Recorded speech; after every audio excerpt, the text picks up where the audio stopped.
What's up everyone? Welcome back to ARTV. It's the first official top 10 countdown of 2019. So buckle those seatbelts and let's talk about the melodic hardcore and punk band Rise Against. Now, I've been listening to these guys since 2004. That is hard to wrap my head around, but I was playing the game Need for Speed Underground. The song Give It All was in the soundtrack, and I actually looked them up at the time, saw that they were pretty critical of President George W. Bush at the time, and my parents really didn't approve of me listening to that music, but there was an itch there, and I kept scratching at it after I heard that, then Swing Life Away, and eventually my first full-length album with them, The Sufferer and The Witness. But my backstory aside, I'm going to be counting down my selections for the top 10 best Rise Against tracks. Now, of course, this is all just my opinion, so you can feel free to tell me how wrong I am in the comment section down below, but it's just gonna deflect off of me, it's gonna bounce back, it's not going to accomplish anything. I do hope that you enjoy the video, let me know your list in the comments section, and other than that, let's roll some honorable mentions before we get into it.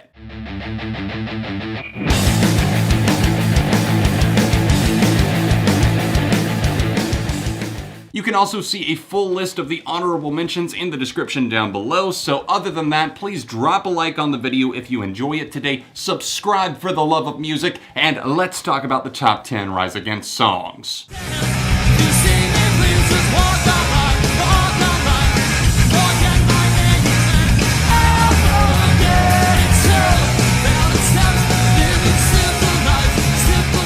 Cracking my list first at number 10, we have Drones off of The Sufferer and The Witness. Like I previously mentioned, that was my first full-length album experience with Rise Against, and it still to this day really impresses me. It had been a while since I heard it in full, but revisiting their discography for this video, it was very rewarding, and a song like Drones, I feel like it holds up to this day, and honestly, Tim and company might have predicted some things. Now, obviously, they've made a tough stance on politics, technology, many other things. They're very outspoken about what they do. And this song Drones, while it hits you hard with a grappling bass line and some very heavy guitars, even a little bit of a breakdown that's thrown in there, I think the lyrics definitely grab as well. And you start to see that maybe we should be fearful of the things around us that are advancing so quickly. For revolution rising, it comes to the surface, gasping for air. Gaining entry to the list at number 9, we have Black Masks and Gasoline, a 2003 track, in fact the oldest song on this list off of Revolutions Per Minute.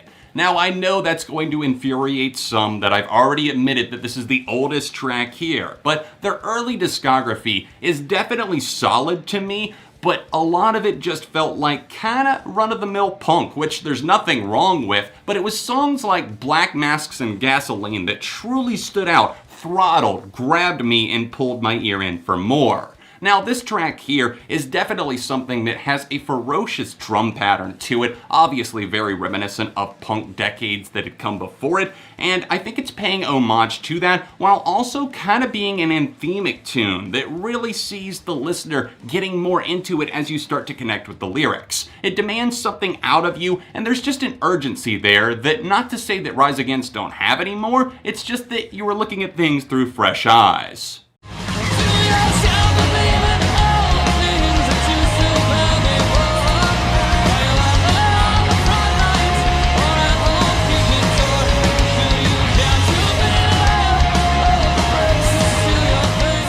Whether this was a diss track or not, at number 8 we have Architects off of Endgame. This is a song that was allegedly written by Tim in response to Laura Jane Grace and the band Against Me and their track I Was a Teenage Anarchist. I love both of the songs, both Rise Against and Against Me. Now, I won't chime in any further on that. I love the musicality of Architects, and that's really what won me over. It's a badass opening track on Endgame. The guitars are relentless. I love the bass in the background. I really do feel like their bassist is very underrated because it drives so many of their best songs. And overall, this is one of those tracks that you can keep coming back to, not only because of its place in the album, just because you can listen to it at any time and it really gets you amped.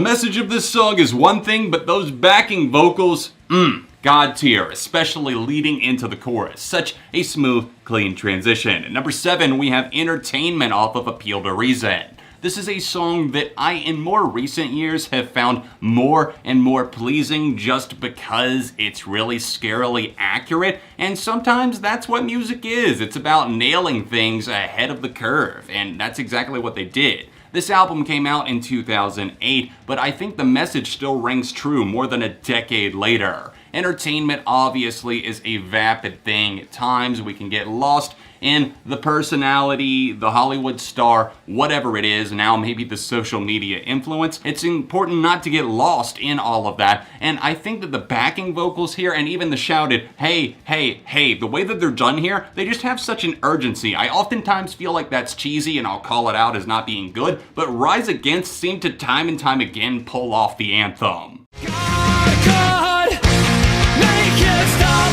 let this end.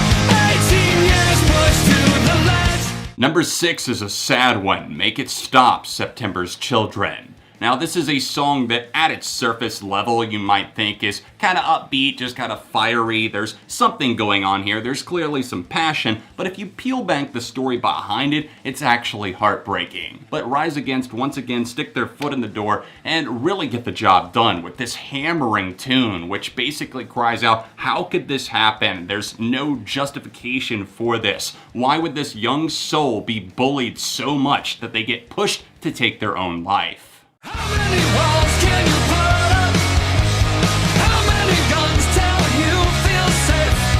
How many times can we watch this? This is becoming more and more of a go-to for me in the day and age of the Trump presidency, but here we are at number 5 with How Many Walls. It's of course both metaphorical and literal, but seeing as how we've had so much debate around the wall, the border security in Mexico being terrified because they're, quote, rapists and everything like that, I'm just disgusted with our president, and it was clear that Rise Against were inspired by that when writing their 2017 record, Wolves. How Many Walls is one of the more upfront tracks on the record, and I of course love the pacing, the music. There's definitely punk elements, but also some more hardcore leaning ones. I like the driving drums and also the clean sounding guitar that still manages to rip into you somehow. I feel like it's one of Tim's best vocal performances, especially in recent years. I wasn't that keen on the Black Market overall, and I really felt like Wolves was more of a return to form. Of course, this track right here is pretty straightforward and on the head in some ways, but I think it's also, like I said, metaphorical. I'll show you mine if you show me yours first.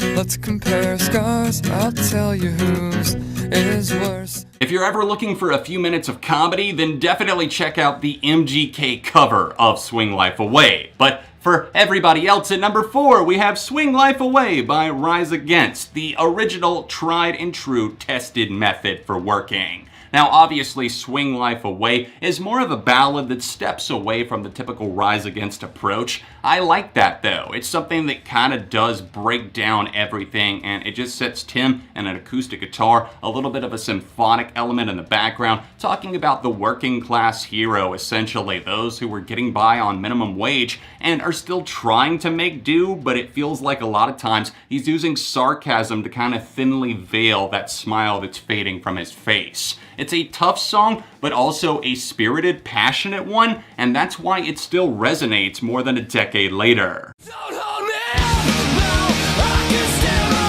own ground. I don't need your help, no, you won't let me down. Me at age 14, the first time that I heard this track, mind equals blown. Here at number 3, still standing tall, we have Prayer of the Refugee from The Sufferer and the Witness. This is a song that I still truly cherish, and I now see the importance of because it takes on the perspective of an immigrant that comes to the United States looking for comfort, but instead of that, instead of finding friends and solace, they are actually just finding hatred, bigotry, and pressure from the government. And this song uses a very interesting infrastructure. It's something that starts off slow. I love those opening riffs. As soon as you know that, you know you're in for a delectable treat. But then Tim's vocals launching into this chorus. It's a rip-roaring fest of fireworks, and it just really throws punches and lands every single one. It's all shaking, I can't breathe.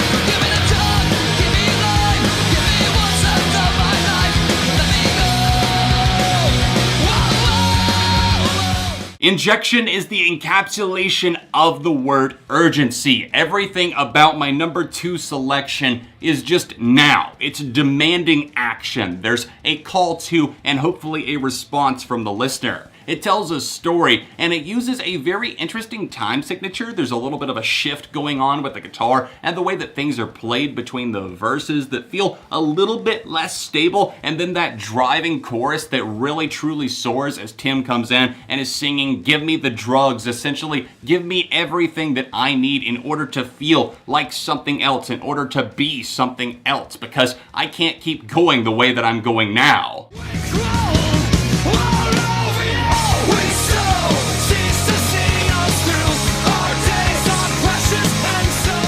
Holding on to the number 1 spot, we have Reeducation through Labor from Appeal to Reason.